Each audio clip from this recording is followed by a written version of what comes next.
Hi, I'm David, and welcome to the Datasaurus-Rex podcast, where we interview data visualization experts and get to know them and their vizzes that little bit better. By the end, you should learn new skills and get inspired to enhance your own data viz game. Today's guest is Joshua Smith, who's made some amazing data visualizations. Primarily, or some of the ones which caught my eye were comic book related, but he's made many others. And today he's going to guide us through some of these. And just kind of his process and everything. So welcome, Josh. Thanks for being on the podcast. Thanks for having me. Yeah, cool. So yeah, this is all amazing stuff. I'd love to know about each one, but I feel we should, I guess, dive in. But before we do, could you just briefly introduce yourself to our listeners and viewers? Yeah, definitely. So as was mentioned, my name was Josh. I run under the Twitter handle of Data Jackalope, and kind of the brand of Jackalope Data and Design. The idea coming that the jackalope is this weird creature that's a blend of a jackrabbit and an antelope, and that really describes my skill set and my approach. So I've got a background in data science and a background in user experience and design. And I try to blend those all the way through my visualizations. My current role is as the creative director in analytics, which you can see is kind of a jackalope title in and of itself at Front Health. And we help health systems transition from a fee-for-service model where they're paid on the quantity of care that they deliver to value-based care where they're paid based off of the value that they're delivering and how they make people healthier. Oh, wow. And interesting. So it's a really fun place to work. I really believe in the cause, and then I get to run a data viz consulting practice in there. So trainings, workshops, helping people think through the bigger picture and design strategy all the way through design implementation. So, how do you make sure that you're building dashboards that people want to use and actually help them make decisions, as opposed to building things that look good to you as the analyst, but then when the users get it, it's just a complete miss. So I really enjoy doing that, and then developing products internally that we can take to our customers as well. Oh, no, it's a good feeling. Yeah, and I think that's important. Building for the user, not for yourself, is a key thing. Because if you make a dashboard, no one uses it. What's the point, right? What's the point? Yeah. So no, that's really exciting. Okay, cool. So let's dive into one of your vizzes, which caught my eye, which is the Captain Marvel one. And it's really awesome to see you not only doing this in your day job, but also kind of, I guess, flexing your creative muscles with these Tableau public vizzes. So it's really exciting to see that stuff. For those of you on the podcast, I'm actually looking at the viz now. So if you actually want to go explore it, the links will be in the show notes below. I'm just going to scroll through. But would you, I guess the first question we're going to have is, what would be the inspiration, or what is the inspiration for this viz? And I'll explore whilst you're talking.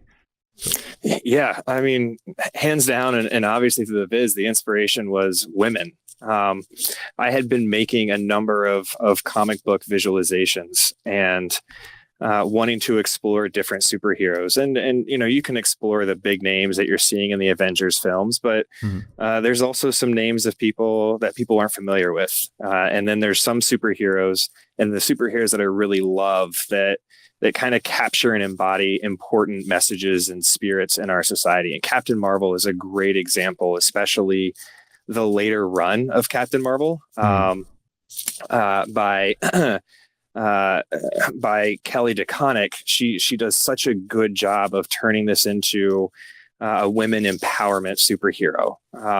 And it kind of came together in the sense of I want to expose how a superhero can represent important cultural values for us and can empower people, but also shed light on different problems in society and how far we've come, but how far we need to go to get to things like equality and diversity. So knowing that women were so inspirational and that Captain Marvel was such a good example of a superhero that I could shed light on, using data. The first step was to read some Captain Marvel. So I got my hands on some of Kelly's later comics. And I mean, I was blown away. I knew she was good, and I knew Captain Marvel was a really interesting superhero. Yeah. But reading her comics just took it to a whole new level for me. And honestly, she's my favorite writer now, hands down. Oh, wow. But it also opened up a lot more there. Also add in the fact that the movie was coming out, and I felt like Captain Marvel's not exactly a well-known hero, especially which Captain Marvel. There's been 7. So, writing a little bit about that so that people can go into the movie a little bit more informed and maybe a little bit more excited. No, that's awesome. And I'm going to have to check out that writer. I have to admit, I'm more of a DC person, but this kind of character, after seeing the movie and how you've just talked about this, I definitely want to go check out some of that work. And, if I could convert you to Marvel, that'd be a huge success for that biz. Well, I'll be, I'll tread, but I'll be a daywalker. I'll walk both sides, but we'll walk both sides of the line. Yeah. So yeah, but no, this is amazing. And what I also like is your viz. It takes you from commercial or like the flying jobs industry to I guess breakdowns by state in America. It's really interesting to see how. What is that? Alaska has 10% female pilots, which is actually one of the highest, which is really cool. But also, you go into space with astronauts, and then black holes, and then you get back to the superhero roots, and you do those awesome. Speed, strength, durability, fighting skills, IQ. Those are they called radar charts? That's what they call it. Yeah. So I really love that. Like, because again, I didn't know there were 7 Captain Marvels, but also I didn't know how they all compare, or if they would be different, but this viz helps me understand that too. So it's quite a mix, but I love the journey it takes you on. So it's not just about fictional people. It's you've kind of crafted a narrative in here, which is based in the real world too. So really good stuff.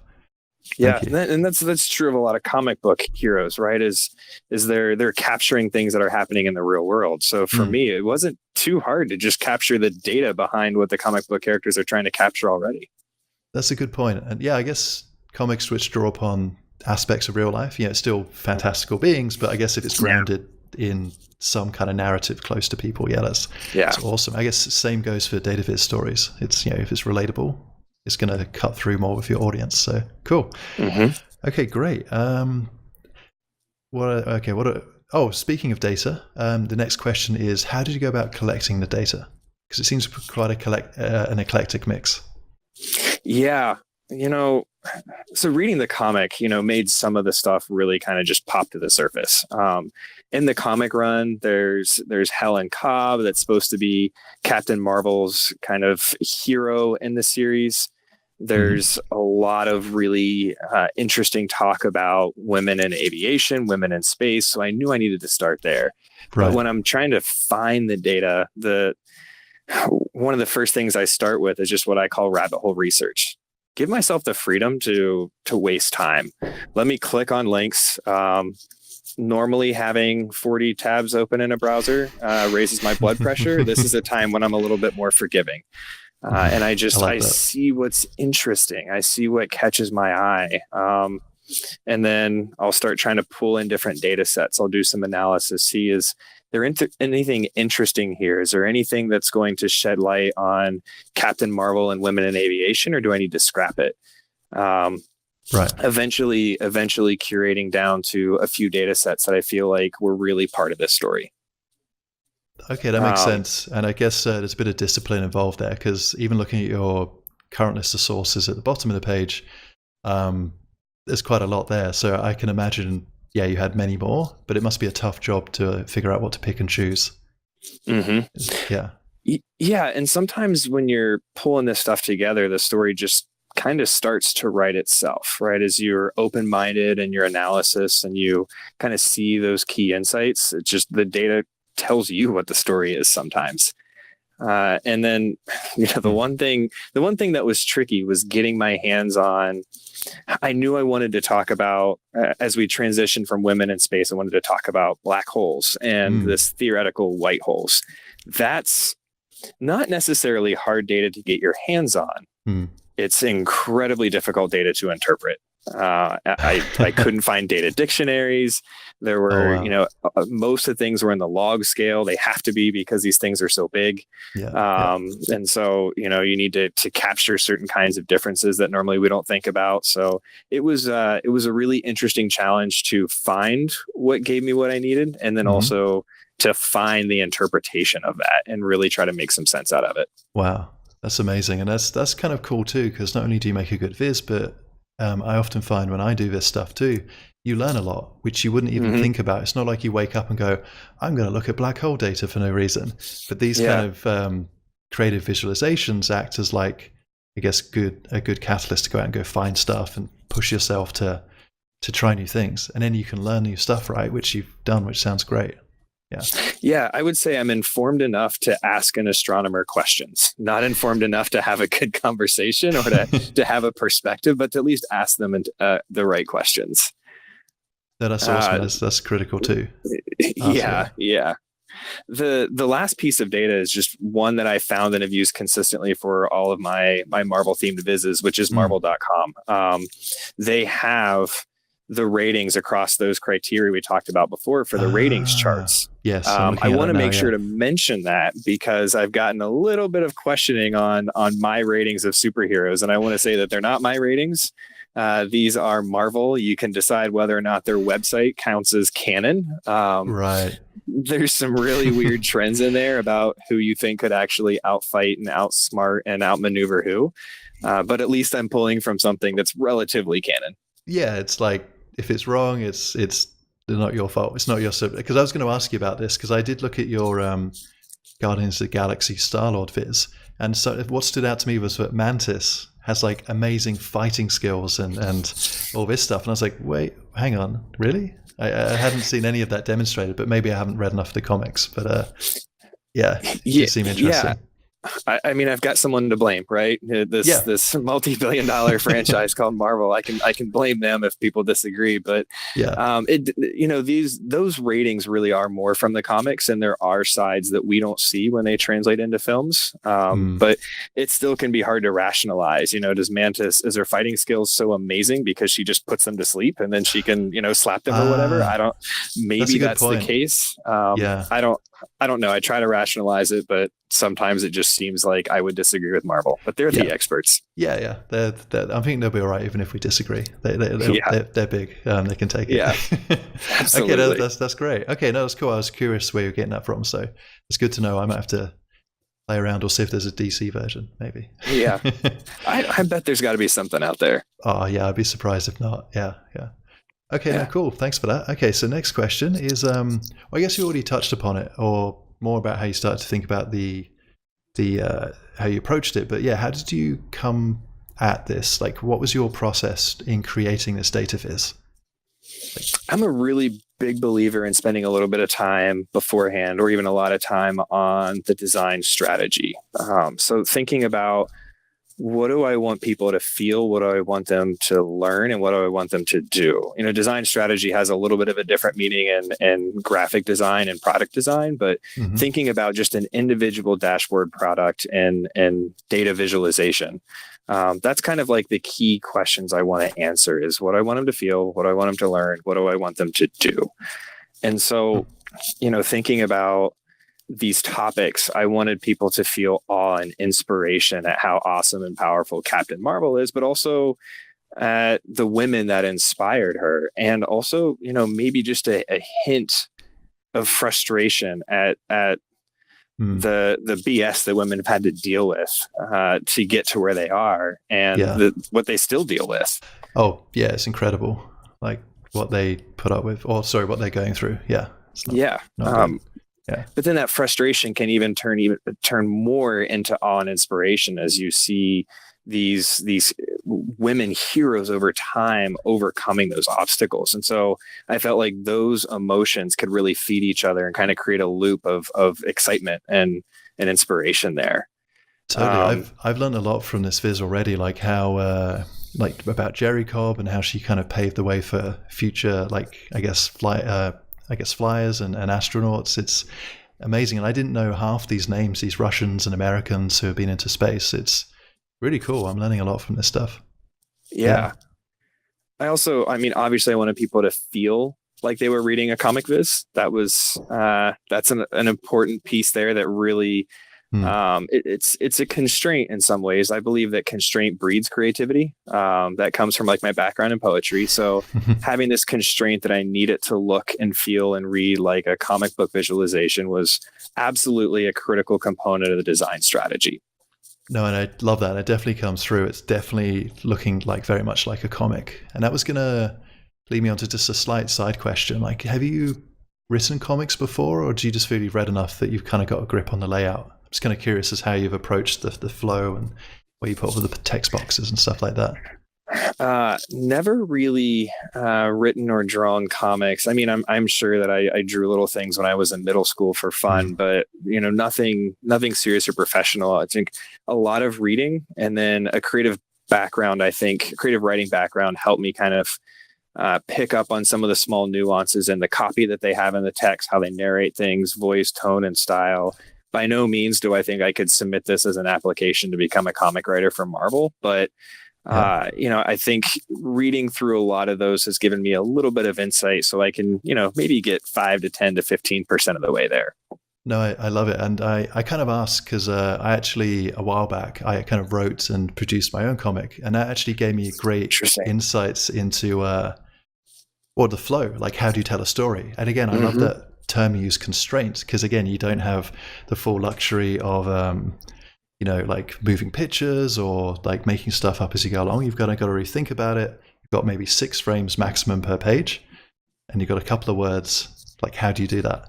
And and just for your reference to those on the audio podcast, I'm just throwing up a few pages because I realized I couldn't draw. So I found some very talented artists and got them to realize that. But again, it was such a good experience. So that's why I was asking like how you approached your comic book outputs. The copywriting of that text was just that's always the biggest struggle and one of the first places I start, because it's just an exercise of a lot of reduction. How do you keep the same voice and tone with a quarter of the words that you would normally say it with? And then also, there's also how do you structure these, like you were saying, structure these to compel a reader to want to go from one pane to the next and just kind of move along their story and really accelerate them through it, as opposed to this body of text that they're like, I'm done, I'm just going to click out. Because when there's too much, or I think often if you write too much, it's kind of a bit lazy because you haven't thought about it, you haven't kind of critically thought like, what do I put on, what isn't necessary. And then if you kind of respect the user, I guess there's a higher chance they're going to kind of carry on and engage with your viz or your dashboard. So that's really awesome to hear. And I loved your the 3 points you had. So I forgot what you said. Was it feel? What do you want them to feel, learn, and do? That's amazing. Yeah, I love that. I'm going to take that to heart when I make my visits moving forward. Yeah, and thinking about the learning aspect, right? We talked about the feel, but that idea I talked about where superheroes are these empowering and inspiring metaphorical characters about like real life problems and situations we're going through. I want people to learn that. That's what excites me about comics. These are really cool, fantastical heroes, but at the end of the day, they mean something to me because of that. And that's what I want people to take away, even more than the inspiration of women in aviation. Let's look at the role that these characters are playing to inspire people. And let's try to get an understanding of why Marvel's movies, the later movies, are becoming so much more powerful and so important, with like Black Panther and Captain Marvel, these becoming successes for reasons beyond just the fact that they're a really good film. They're also really important. Yeah, no, that's awesome. I didn't really think about it like that, but it's true. These are powerful, I guess, stories in their own right, and they can inspire people if done right. And it's great to see, companies doing that now, which is awesome. Yeah, I've seen women walking down the street wearing shirts that say "higher, faster, farther, more." This is kind of becoming an anthem, a motto that I'm seeing to inspire a lot of empowerment and recognize feminine power, which is a really cool effect for a movie and a comic. Yeah, totally. When typically the stereotype is it's just about some big white dude who has superpowers, right? Like it's Yeah. it's great to see that. So yeah, it's awesome. But it's there for everyone. Superheroes are for everyone, and they're catching on to that. That's great.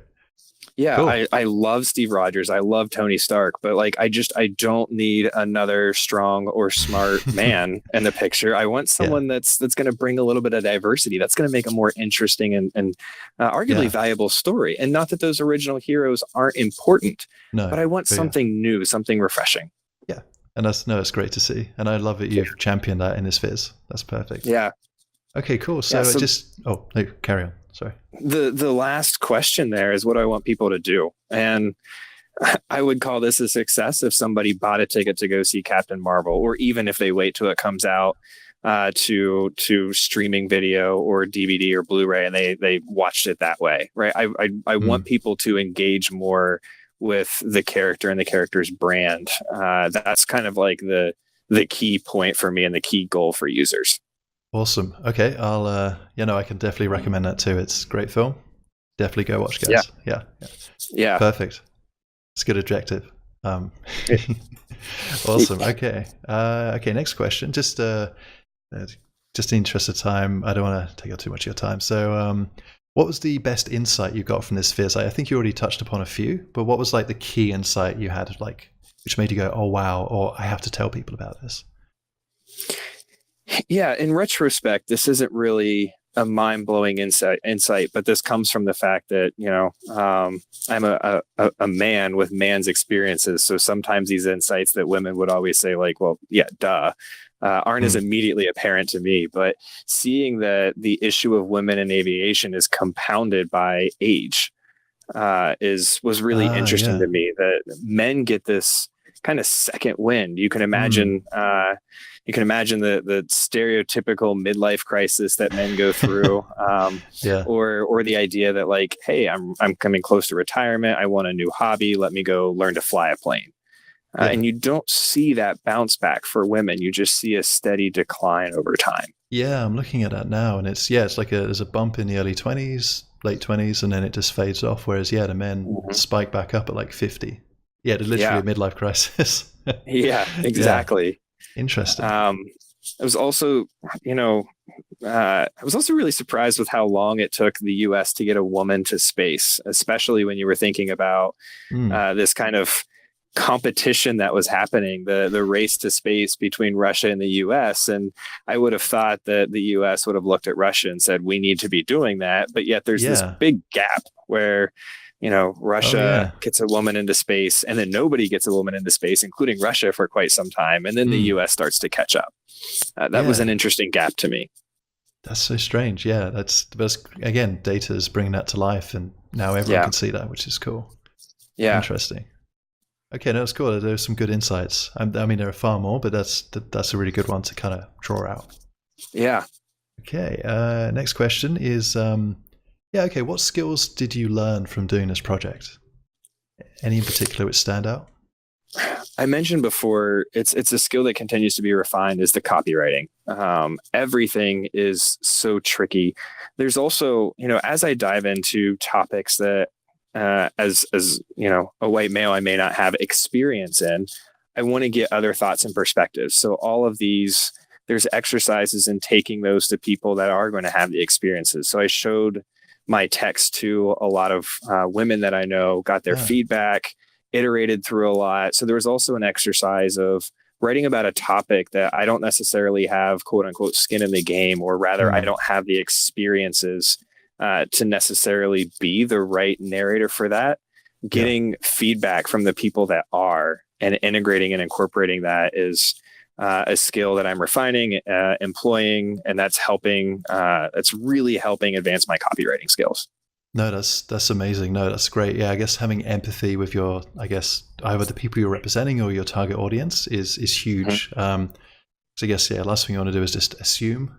You know what people say when you assume, but also you don't want to, I guess, end up mansplaining this stuff too, which is not. It's going to kind of do the opposite of what you're trying to do here. So that's a really good point. I love that you've approached it that way too. You've got feedback, guidance from, I guess, the people you're representing or trying to help. Yeah. Yeah, it was especially helpful with the wording around think about like the flight attendants. One of the things I wanted to do was to say, look, flight attendants, that is that more stereotypical job that you see women doing more of. But I also didn't want to demean flight attendants that were women. I've known some of them, and they really love their job. I shouldn't say all of them do, but a lot of them really love their job. They find it really exciting. And the last thing I wanted to do was make a viz, and they look at it and they're like, wow, I guess Josh thinks that I just, really am chasing gender norms and can't be creative myself. I wanted to make sure I worded that in a way to say, this isn't to demean you if you hold that job. This is just to say that, like, we're all focused in that category. Women are all focused in that category. And there's other areas that no doubt women are interested in, but they're not getting into those roles. No, totally. That could be a tricky one, but I think, you've handled it really well. Okay, great. So that's awesome. Let's move on to the next question, which is, you've done this. What projects are next for you? And as you talk, I'm going to go over your Tableau public profile page just to kind of give people also a view of what you've done in the past whilst you talk about your future. Yeah. So that's a really good question. Kind of stretched a lot of different ways right now. My personal visualization output has slowed down, but also transferred a little bit. So the company where I work, we're trying to build up a little bit of a brand and reputation. So building up this front health portfolio of visualizations, and those are really requiring some of that, the other end of those jackalope skill sets I mentioned, some data science, biostatistics, econometrics. So that's taking up a lot of time at work, and then a little bit of time afterwards as well. But there's a few thoughts I have for some personal projects that I want to pick up, and kind of top of mind is the sort of maybe a Thanos snap simulator. I've really been bothered by his sampling method. If his goal is to, not wipe out an entire species, but to just half the universe, does he have stratification in his random sampling algorithm? Because otherwise you can imagine a lot of endangered species are now completely wiped out. That's going to hurt the ecosystem, and it's going to have long-lasting repercussions that could, foreseeably wipe out entire ecosystems. I like that. That's, I guess you could, and whilst doing that, you'd educate people on those kind of more statistical, or common sense things. Yeah. I overthink things clearly, but I think there's a way to demonstrate some more complicated statistical concepts with that as well. So you can imagine it being part statistical education and part overthinking / really diving into some of the nuances of how this stuff would really work if it were to be a real life scenario. Yeah, no, totally. And it is funny you mentioned overthinking, because I got a bit of a pedant myself, and I was like, if he's wiping out life, does that also count as the bacteria and like in the soil and then in all the ecosystems, and that will damage things too? Like it's really interesting. But I guess it's at the end of the day it's a film, but it would be really interesting to kind of learn what are the ramifications if you just do a blind 50-50 split. If you think about it, if he were to just snap his fingers and 50% of the bacteria would die, that would eliminate the entire human population, because that's 50% of the bacteria we need in our bodies to digest food. So, I don't know that Thanos, I wouldn't say this to his face, he's very strong and has some very powerful tools, but I don't know that he really thought through the full ramifications of what he was trying to do. So a viz to expose that could be interesting. Yeah, I love that. Yeah. And actually, I guess it's a good point to bring it up, because this is one of the other ways I found Josh was through he's actually visualized the, I guess, timeline of where all the Infinity Stones were throughout all the Marvel films, because me and my friends were like trying to figure out where each of the stones were, as things were going, and we just couldn't figure it out. But then I kind of came across this, and it's amazing. It's just, it's simple, it's clear, but if you hover your mouse, you get a bit of extra information, and it just does the job it needs to, which is I love. So was this something you just kind of pieced together yourself, or was there like another database which helped with this? It was a painful mix of things. And, I imagine that if that viz makes its way onto like the Marvel Cinematic Universe Reddit, I'm probably going to get slaughtered, because I had to make assumptions on like what's canon, what's not canon, and have to kind of make guesses and assess credibility of different websites. But the Marvel Cinematic Universe wiki and fandom was really where I got a lot of that. Also answered some questions by rewatching some of the movies and just seeing what happened. But the idea for the Viz came from the same thing you had. I watched the movies about one a week over last summer, and I still had no idea what was where when. So I wanted to solve that problem for myself and figured I might as well share it. No, that's perfect. Again, it's very crisp and clean and just does the job, and it's perfect. And I just love the way it all comes together down with his finger like snapping. It's good. That's good. No, cool. Okay. Let's go back. So, yeah, I guess side note: are you excited for Endgame? Oh, incredibly. As you know, you and I have talked about, I have a newborn. I arranged for babysitting for that newborn for Captain Marvel and for Endgame before he was born. So we are set. We are good to go. We're going to have a much needed date night and go see Endgame. Love it. That's parenting tip 101. Like, yeah, that's great. Even before it's born, that's planning. Yeah. I live in Singapore, and we just the tickets came on sale today. And it's hilarious. All the sites crashed. It was like, it wasn't like the sites were being DDoSed. It was just human traffic just slamming the payment systems. And after about 2 hours, I finally got through. But oh my God, it's just so annoying. But I got tickets too, so we have to compare notes after, when we've seen it. Yeah.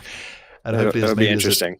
And hopefully there's a Viz in it too, or a couple of Vizes inside of that, which might inspire us. So yeah. Absolutely. I'm sure there are.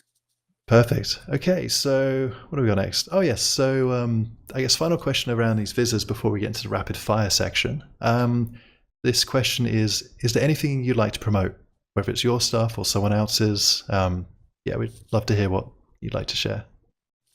Yeah, I'd really like to plug for This Underdog Life, a podcast community blog by Sarah Nell Rodriguez. I'm a big believer in the mission, right? This recognition that much like, women struggling in the career and workforce and balancing life issues like motherhood, but having a strong career, it's really a community for people that are underdogs, and the idea that underdogs have to fight every day to overcome challenges. And so it's this place to hear inspiration, to hear how other people have overcome their stories and learn from that and use those in your own story and your own struggles, but also to share and lead with kindness. So to help one another and kind of propel that forward. So I will be on that podcast in a little bit, speaking around what it's like to try to succeed and have a career when you have a chronic autoimmune disorder. Right. So it's such a strong community that really serves to kind of bind people together under a diverse set of struggles. And I really believe in her cause. Wow, that sounds amazing. I didn't even know about it. I'm going to put that link down below too. That's cool. I'm going to go check that out totally. Because I guess you're right. Struggles aren't just one thing. It's a spectrum. And I guess if the struggle itself can kind of, be a common denominator to help empathize and support each other, that's inspiring. Wow. Yeah, and of course, I'd be remiss if I didn't plug my company's portfolio that we're working so hard on. So on Tableau Public, you can search Front Health and see our portfolio. We just put out a Viz that does risk scoring based on social determinants. So looking at zip codes and the potential ramifications on your health just based on the socioeconomic status of the area in which you live. So focused in Ohio, that's where we are. That's our backyard. But a lot of really interesting kind of biostatistical methods and some econometrics went into that. And we're really thrilled with the design. And there's a number of other things on there that we're releasing as well. Oh, wow. I think I just found it. I'm just bringing it up on the screen now. But again, I'll put a link in the show notes and the video description. But this looks amazing. I may have to get you back for another podcast later to talk about this. Because, this seems incredible. Like, I've got to dive into it more, but it seems like, all those things you described, it's definitely come to fruition. And like, I feel there's a rich story in here too.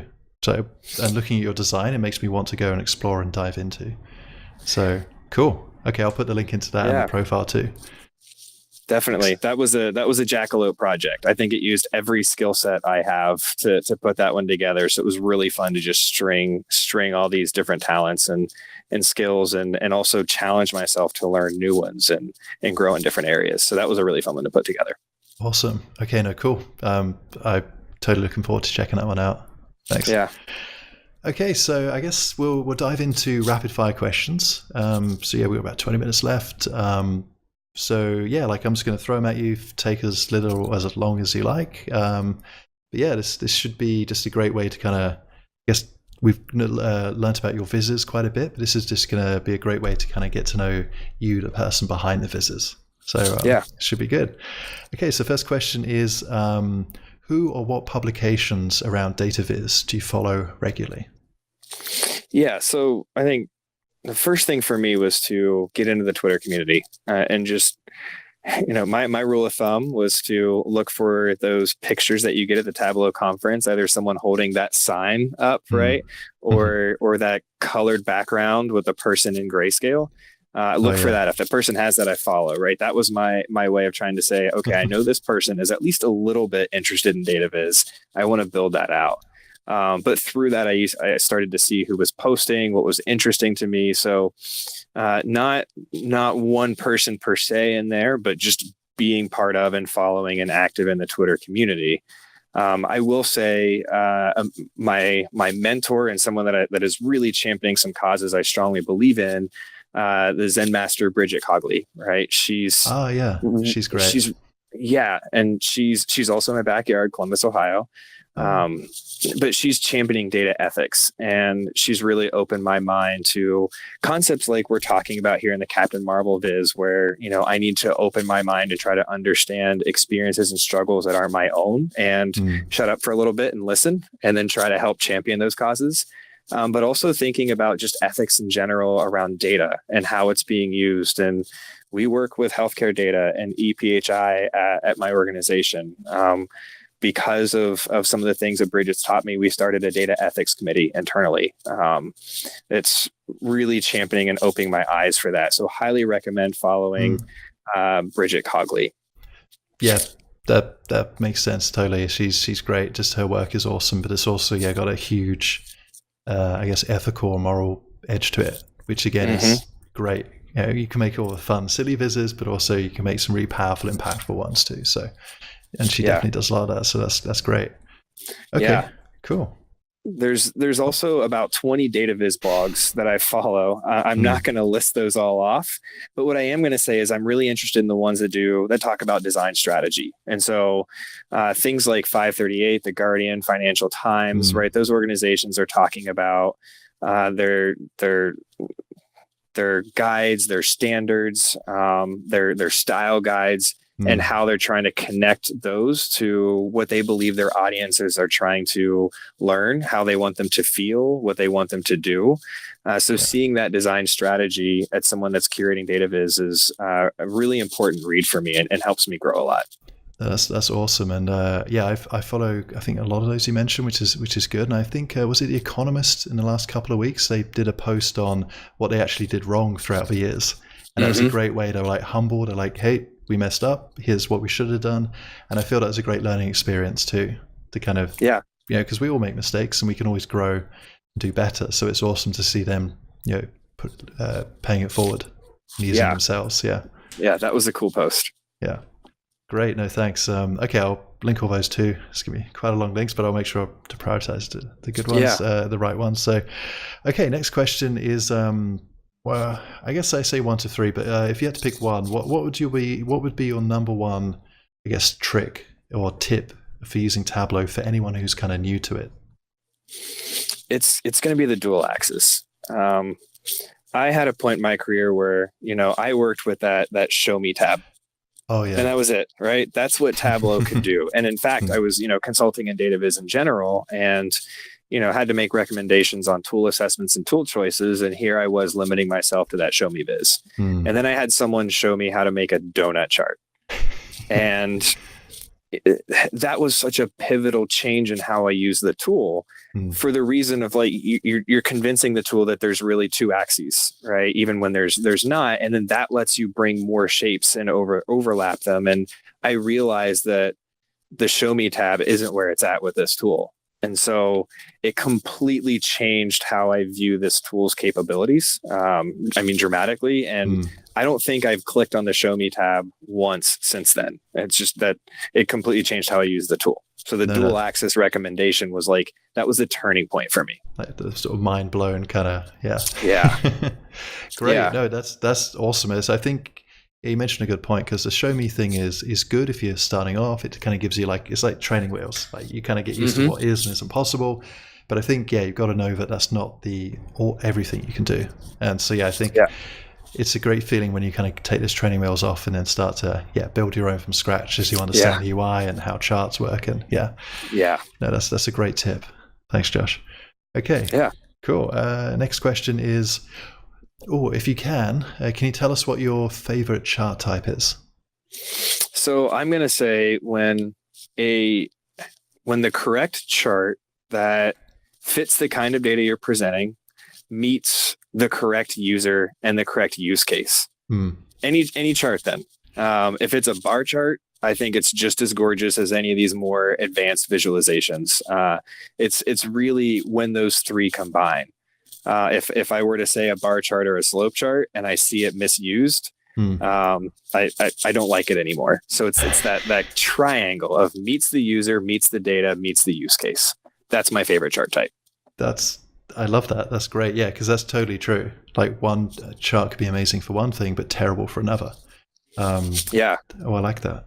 I'm going to have to remember that one. That's good, because it is and it's not one of those dilemmas where you see on those memes where it's like pick two. You've got to pick all three to make it work. It's not just no, that's brilliant.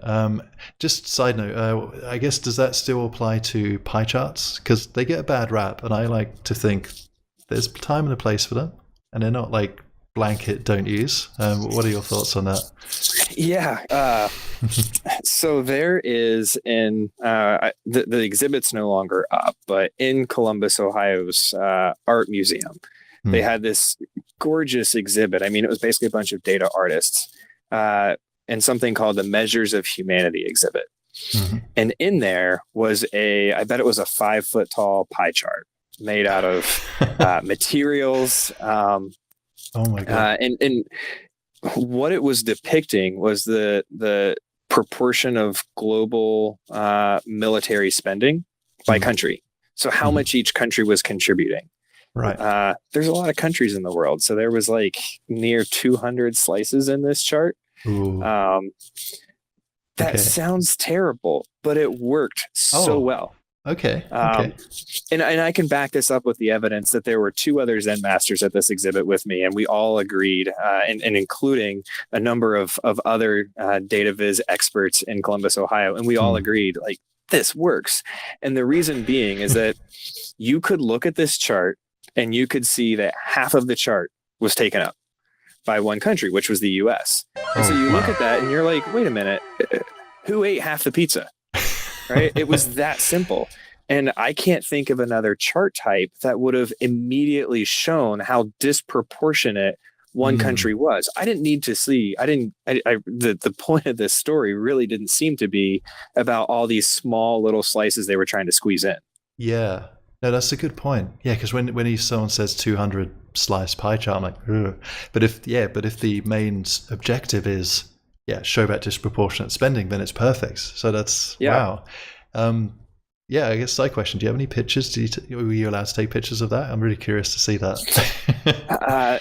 I believe there is. We were allowed to take pictures. I believe there's one on my blog.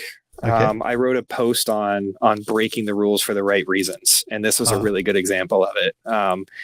Now, mind you, when we think about that triangle of use case, user, and data, kind of breaking the rules on that data aspect when you have 200 categories, but you also have to remember this was 5 foot tall.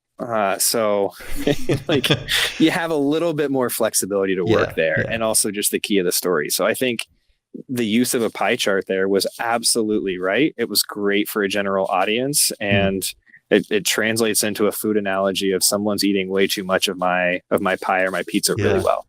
That's beautiful. Okay, I'm totally, again, going to check that out. Links below. I encourage everyone to check that out too. So yeah, amazing. Cool. 5-foot pie chart. Wow. Yeah. What an interesting project. Yeah. That's great. Okay, so I guess you've touched on a few tools, but other than Tableau, what other tools or software have you been using to aid in your data visualization projects? Pen and paper. A lot of pen and paper. That's where I start my designs. Mm-hmm. That's usually where I tweak and modify my designs. I won't try to tweak and modify within Tableau. I'll usually go back to pen and paper first and then try to rebuild what I saw in Tableau. I'm just a big believer in starting outside of the box and then trying to make the box do what you want it to do as opposed to the other way around. I think Tableau is a brilliant tool because it's so flexible, but I feel like if I start within that tool, I forget about that flexibility. Yeah. So even with such a flexible tool such as Tableau, you're right, it's still, there can be that like friction to thinking and doing. And what's better than a pen and paper? Wow, there's so many good quotes in this. I'm going to have to write more down. This is gold. Thank you for that. But no, pen and paper is powerful. I think a lot of people think, do I have to learn like R, D3, machine learning? And it's like, no, I think, you're right. Pen and paper could be such a powerful but often neglected tool. So So then I do have to use a lot of, I shouldn't say do have to, I love using R, a lot of R for statistics, but as well data prep. And some machine learning when appropriate. I'm hesitant to use it, but when it's appropriate, I love it. Just enough SQL to start to forget how to use it. Right. I don't use it all the time, but I'll have to jump in there and have to remember a lot of concepts there. And then of course, PowerPoint. PowerPoint for image generation, for low fidelity mockups, trying to accelerate how I can get to building the right thing in Tableau as quickly as possible. Interesting. You're my previous guest on the podcast too, Kevin Flerlich. He actually mentioned he uses PowerPoint too for that same thing, like image generation and that kind of stuff. And I just went on the deep end and started using PowerPoint and Illustrator. But again, there's nothing wrong with using PowerPoint because if you know how to use it and you can quickly get what you want on a page to generate an image or mock stuff up, there's nothing wrong with that. So, okay, I'm going to have to get back into PowerPoint.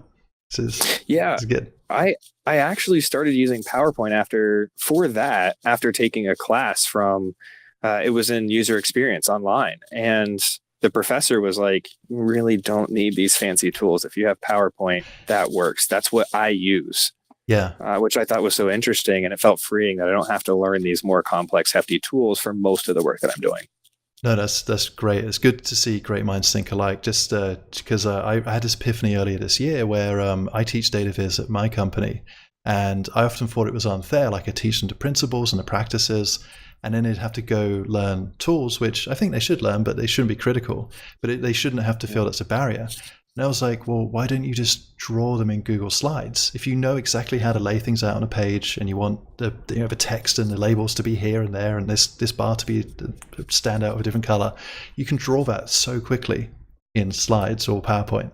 So it's I think what you've mentioned is a great enabler. Like if you know what you need to do, and PowerPoint's the quickest way of doing it. Nothing wrong with using PowerPoint or Slides. We hosted a workshop for 5 of the big health systems here in Ohio. That was Front Health being we. And we didn't open a data viz tool until like the last hour of this 5-hour workshop. Wow. We gave them graph paper and we gave them colored pencils and markers. And we spent all of our time in that. Again, not that the tools are too slow, but we want them to learn the flexibility first so that they can realize that these tools are flexible enough to let us accomplish our vision. Yeah, no, that's awesome. And I think that's the most powerful message because it's kind of in here, not the codey stuff. Like it's just a tool at the end of the day. So a tool without the critical thinking or design approach is pointless. So no, that's good to hear places teach that. Cool. Okay, this is a bit of an easy one. What was your first version of Tableau? That was 8.2. I don't think I really started using it until maybe like a later version of 8. But I remember being in a boot camp, learning the term business intelligence, learning that data visualization was a thing that people did, and getting my hands on Tableau for, I think it was maybe 45 minutes, and then didn't touch it for about a year. So then I would say 8.2 for 45 minutes, but then moving into like the later versions, especially getting into 9, when I joined the data science practice, that was how we initially explored our data. So a lot in 9 and beyond. Nice. No, I think that's a good jumping on point. That's why I think when the releases kind of became more frequent and they were listening to the users so much more. So yeah, you joined at a good time. That was just before Level of Detail Calcs came out, I think. So, or was that just after? I can't remember. But again, I think that came due to community around about that time. Yeah. I think that sounds right. Of like Level of Detail was like this new exciting thing, and now I don't know how to think about Tableau without those. So you're bringing me back quite a bit.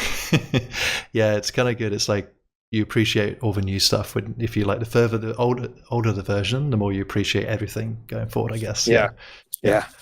Great.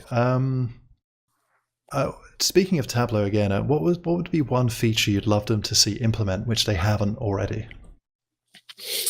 Alignment, like in PowerPoint. I want to be able to select multiple text boxes, sheets, etc. And I just want to be able to align those on a dashboard. I have to click on every object, and man, there's just, or even the distribute horizontally or distribute vertically functionality in PowerPoint. The number of times I've had to actually do math to figure out where to put objects in Tableau. I'm like, let a computer solve this for me. Yeah. And it's like, it can be done because other ones do it. So it's, who's got time for math, right? So no, that's a great one because I often find myself fiddling with, alignments and stuff. So that's great. If there's not a feature request, I'm going to find it or make one, and I'll put it in a link below. Yeah. Because I think that should totally be prioritized. Yeah. I've heard other people mention it too, so I'm sure that there's an idea thing. You're making me realize that I should probably go find that and upload it too. Yeah. Okay. Well, if whatever I find out, I'll send it your way. Yeah. Yeah. Absolutely. Awesome. Okay, cool. So we've actually reached the end of our questions. Do you, in a few minutes we have remaining or not, do you have anything else you'd like to mention or raise or talk about? The only thing coming to mind is just as we're talking about Captain Marvel, and then, circling back on ethics with Bridget's work as well. And even looking through some of the other Marvel vizzes I've done. I think one of the most exciting opportunities that the field of data viz has provided me was an ability to learn other perspectives that aren't my own. And about other struggles, similar to what Underdog Life is trying to do. Learn about other struggles and perspectives that don't match up with the personal experiences I've had in my life. And with that, be able to learn and empathize with people a little bit more. It's really an act of listening to the data to learn about others' experiences as much as I can. That's awesome. That's really inspiring. And I feel we could all benefit from doing that a little bit more. Just from, I guess, personal growth, but also, as I've seen with your vizzes, it leads you to make amazing vizzes which can help you grow as well, skill-wise as well as personally. So I appreciate that. Cool. Yeah, no, this is good. I've learned a lot myself. I hope our listeners do too. Okay, so thank you very much, Josh. This has been an awesome experience for me, and hopefully everyone else. I've learned so much throughout this, and it's been really inspiring to hear how you approach vizzes, your background, and just I'm super keen to dive into a lot of more of your visualizations, past, present, and future, to see what other great insights and narratives you drive. Yeah, thank you for having me on the show. This is great. Cool, thank you. Okay, so that's it for this episode. Thanks for listening, and be sure to check out the show notes for everything we've covered today. And if you're new to the podcast, consider subscribing to stay up to date with all the latest episodes. Also visit Datasaurus-Rex.com/welcome to see all of the other data visualization content we have to help you out. Until the next time.